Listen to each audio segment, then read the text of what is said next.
यदमुल्ला शब्द का इस्तेमाल किया। यादव होकर के, कृष्ण के वंश में पैदा होकर के अगर खेसारी लाल यादव ये बोलता है कि राम मंदिर की जगह हॉस्पिटल बनना चाहिए था, तो फिर उसको मैं यदमुल्ला ही कहूंगा। अब उस मूर्ख को कौन बताए कि रवि किशन जी की पहली फिल्म आई तब जाके। और ये देखिए निरहुआ जी ने खेसारी भैया को क्या बोला। निरहुआ जी ने ये बोला खेसारी भैया को, पहले तो वो साहब में जाता है और हम लोग को गाली देता है और उसके बाद से जाके फोन करके हम लोग से माफी मांगता है। ये भी नहीं, उन्होंने ये भी बोला कि रवि किशन अगर इंडस्ट्री में नहीं होते तो भोजपुरी इंडस्ट्री का नामो निशान नहीं होता। जो खेसारी लाल हम लोग को इतना गाली दे रहा है, आज वो क्यों नहीं जीत गया, उसकी झूठी बातों से वो हारा। वैसे इंसान को मीडिया के सामने जूता से मारना चाहिए, वैसे झूठ बोलने वाले इंसान को। और भी बहुत कुछ उनके बारे में बोला। चलिए दोस्तों, मेरे माध्यम से हम देखते हैं कि क्या बोले खेसारी भैया के बारे में निरहुआ जी। चलिए दोस्तों। कौन बताए कि रवि किशन जी की पहली फिल्म आई तब जाके भोजपुरी सिनेमा को दूसरा जन्म मिला। सभा में गाली देगा और फोन करके माफी मांग लेगा। तो मेरा मानना ये है कि अगर ये बाजार में गाली दे रहा है तो इसको बाजार में ही जूता मारो। वो भाजपा के लायक ही नहीं। सरकार नहीं बदल दिया तो मेरा नाम बदल देना। अच्छा, तो मैंने उसका नाम बदल दिया। क्या रख दिया?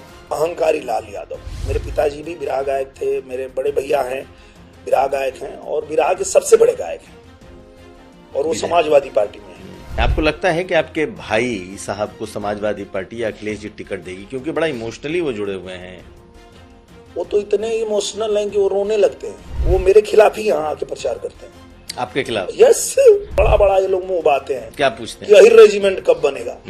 भैया नेताजी रक्षा मंत्री थे, अहिर रेजिमेंट क्यों नहीं बना? हम भी पूछने वाले थे। अब हमको बना दो रक्षा मंत्री, नेक्स्ट डे बना देंगे हम अहिर रेजिमेंट। यादव ने छाती ठोक के कहा कि भैया हम यदमुल्ला नहीं है। मैं जैसे बोल देता हूँ जय श्री राम, तो किसी को क्या प्रॉब्लम होती है? तो मैं हिंदूवादी हो जाता हूँ।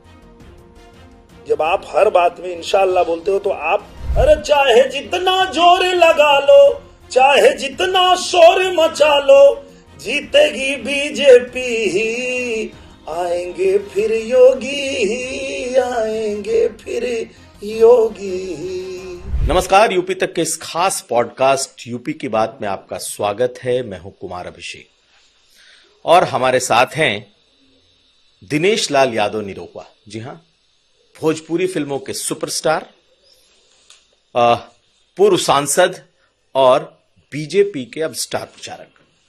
स्वागत है निरहुआ जी। बहुत धन्यवाद सर, बहुत बहुत धन्यवाद आपका। आजमगढ़ में आपका स्वागत है। शुरुआत तो हम करेंगे बिहार के चुनाव से। आपको उम्मीद थी कि 202 का आंकड़ा बिहार में एनडीए को मिलेगा? ये आपने उम्मीद की थी क्योंकि आप लगातार चुनाव में रहे, कैंपेन करते रहे? किसी को ये उम्मीद नहीं थी, आपको थी? देखिए, संख्या तो हम लोगों ने भी प्रेडिक्ट नहीं किया था, लेकिन ये था कि प्रचंड बहुमत से आएंगे, ये तो तय था। उसका कारण ये था कि बिहार में हम लोग जा रहे थे और मिल रहे थे लोगों से, माताओं से, बहनों से, सबसे बात हो रही थी। तो हम जानने का प्रयास करते थे कि उनके मन में क्या है।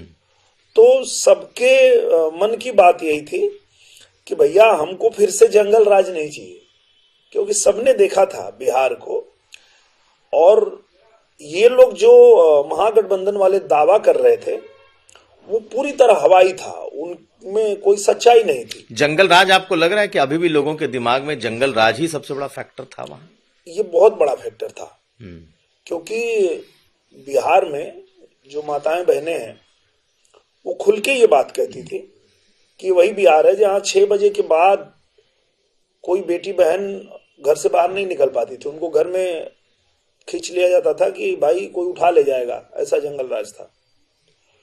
बिजली नहीं आती थी वहां, सड़कें नहीं थी वहां पे। ये जो अभी प्रशांत किशोर जी वहां जाकर के और बहुत बड़ी बड़ी बातें कर रहे थे, ये हमारे खेसारी जी आए, वो भी बहुत बातें कर रहे थे कि यहाँ रोजगार क्यों नहीं मिला, यहाँ फैक्ट्री क्यों नहीं लगी। तो जनता पूछ रही थी कि भाई तुमको मौका मिला था तो तुम यहाँ बिजली दिया नहीं, तुमको मौका मिला था तो तुम यहाँ सड़क बनाया नहीं। तो बिना सड़क और बिना बिजली के कौन सी फैक्ट्री लगती है? ये लोग पूछ रहे थे। हम पूछ रहे हैं अब उनसे हम्म। कि तुम जो ये बकवास कर रहे थे कि यहाँ फैक्ट्री नहीं लगा, तो फैक्ट्री तब न लगती जब तुम वहां रोड बनाते, तुम वहां बिजली लाते। तो जब एनडीए की सरकार बनी तो वहां रोड भी अच्छा बन गया, वहां बिजली की भी सुविधा हो गई, कानून व्यवस्था भी अच्छी हो गई। तो अब वहां रोजगार भी लगेगा, कोई फैक्ट्री भी लगाने के बारे में सोच पाएगा। जैसे आज उत्तर प्रदेश में देखिए, कानून व्यवस्था इतनी अच्छी हो गई है कि भारत के किसी भी राज्य से ज्यादा रजिस्ट्रेशन हो रहा है उत्तर प्रदेश में फैक्ट्री के लिए। फैक्ट्री लोग लगाना चाहते हैं क्योंकि उनको पता है कि यहाँ कानून व्यवस्था अच्छी है, यहाँ हम अगर अपनी फैक्ट्री लगाएंगे तो हमें कोई तंग नहीं करेगा। पर बिहार में कोई कैसे लगाता? एक कोई अपना छोटा सा घर भी बनाता था तो ये लोग फिरौती मांगने चले जाते थे। लेकिन 20 साल तो आप ही लोग की सरकार एनडीए की ही थी ना। अब तो सवाल लोग यही करेंगे, भाई 20 साल तक तो आपकी सरकार थी, तभी ये तो सवाल उठा। तभी तो हम लोगों ने ठीक किया उसको। वही हम कह रहे हैं कि उन्होंने जो गड्ढा खोद दिया था उस गड्ढे को पाटा गया, समय लगा उसको पाटने में।